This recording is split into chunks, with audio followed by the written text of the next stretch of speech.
Hay, naimbag nga daw tayo manan kabayan. Maayong bundag. Ayla susilan po ito para sa Nanay's Legacy. Sa episode na ito ay magluluto po tayo ng tortang talong.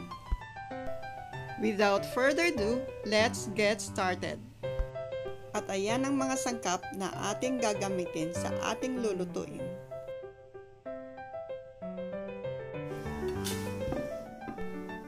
Kunin lang po natin ang ating talong at simulan na po nating linisin ito.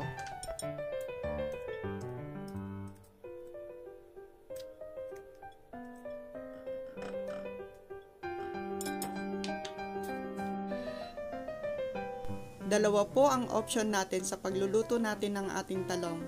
Pwede rin po itong ihawin pag ito ay payat at mahaba. At dahil mataba ang ating talong na nabili ngayon, ay kailangan po natin siyang ilaga. Ilalaga po natin siya ng 7 to 10 minutes o hanggang sa maluto siya half done.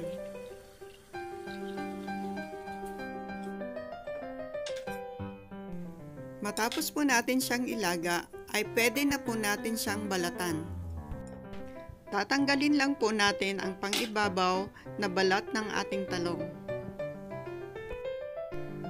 Kagaya nito.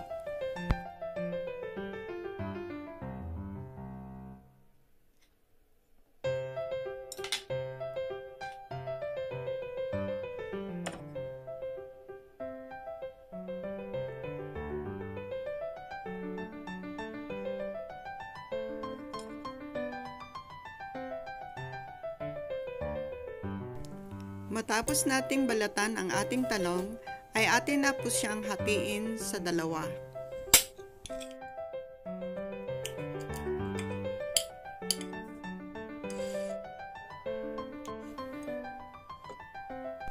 I-press naman natin ito na gamit ang ating tinidor.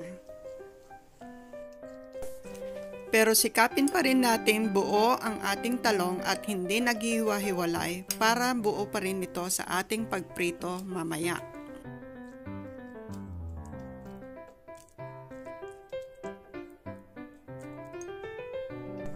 Matapos natin gawin ito ay itabi lang natin ito saglit at pwede natin i-prepare ang iba pang sangkap. Ngayon naman ay maghihiwa tayo ng kalahati ng ating kamatis into cubes.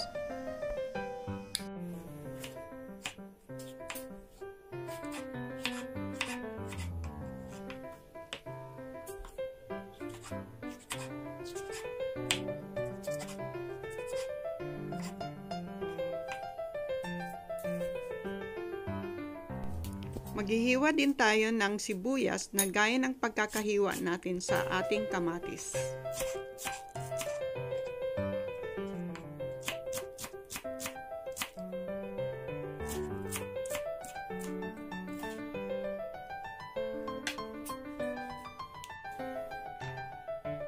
Sa puntong ito ay pwede na tayong mag-scramble ng 2 itlog.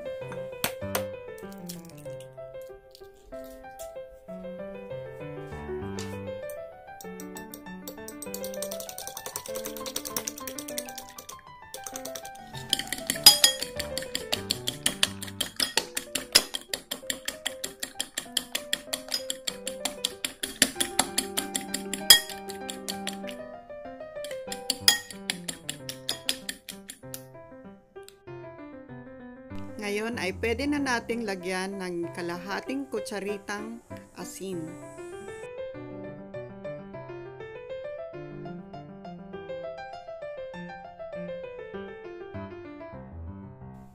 Maglalagay din po tayo ng kalahating kutsaritang black pepper. At 1 kutsaritang seasoning na ang gamit ko ay chicken powder. O pwede naman kayong gumamit ng magic sarap.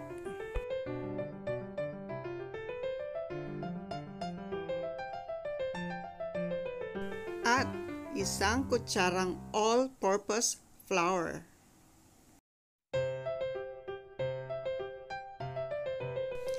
I-mix lang po natin itong lahat hanggang sa ma-dissolve ang lahat ng dry ingredients sa itlog po natin.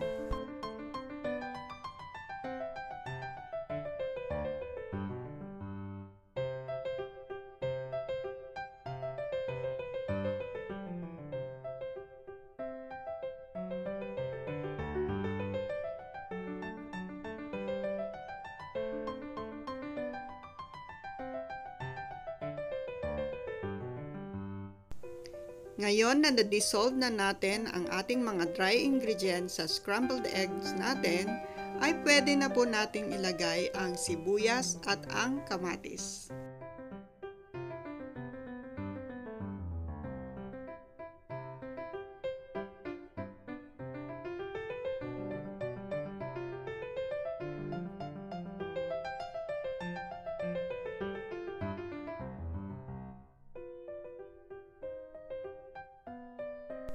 Haluin lang po natin ang ating sibuyas at kamatis sa ating egg mixture.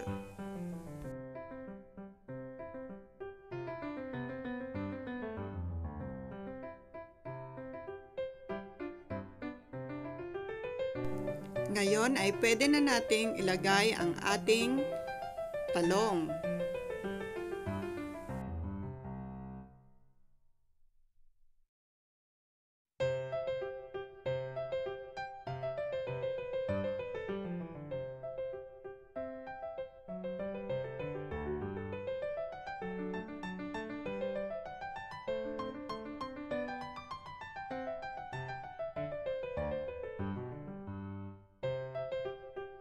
Magpainit lang po tayo ng ating kawali sa medium heat.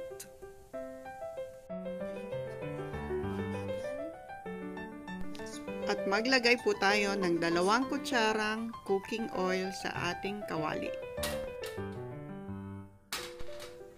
I-spread lang po natin ang ating oil sa ating kawali at antayin nating uminit ito.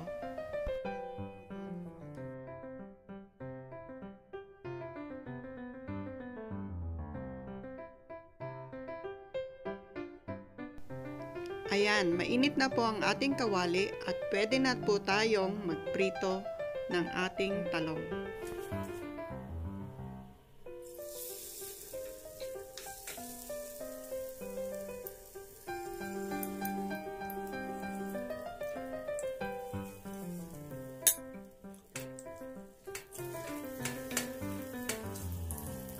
Antayin lang po natin maging brown ang ilalim nito bago po natin siya ibaliktad.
o siling labuyo. Maglagay din tayo ng lemon kung walang kalamansi o suka.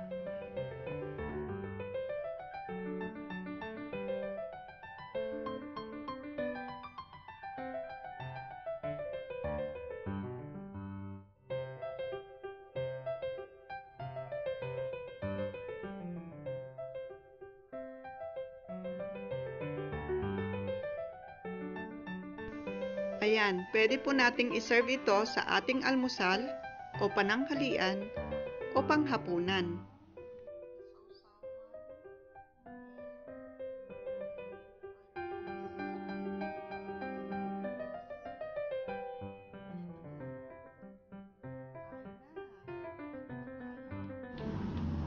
So let's try this one.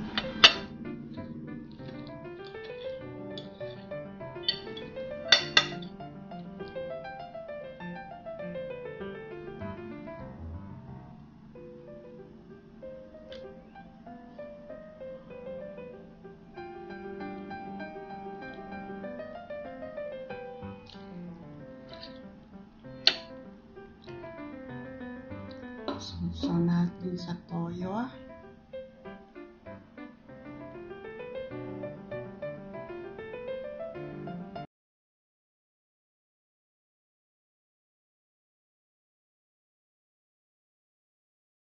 Kain na po tayo.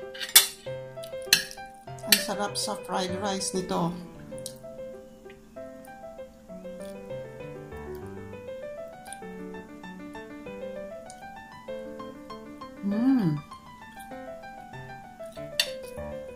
With matchang kape.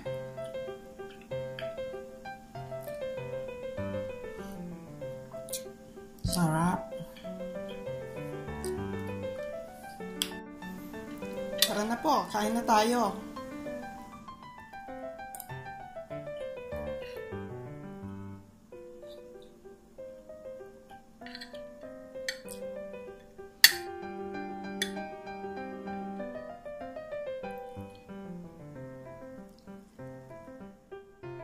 Sana po nagustuhan ninyo ang episode na to. Please remember to like, share, and subscribe. Maraming salamat po.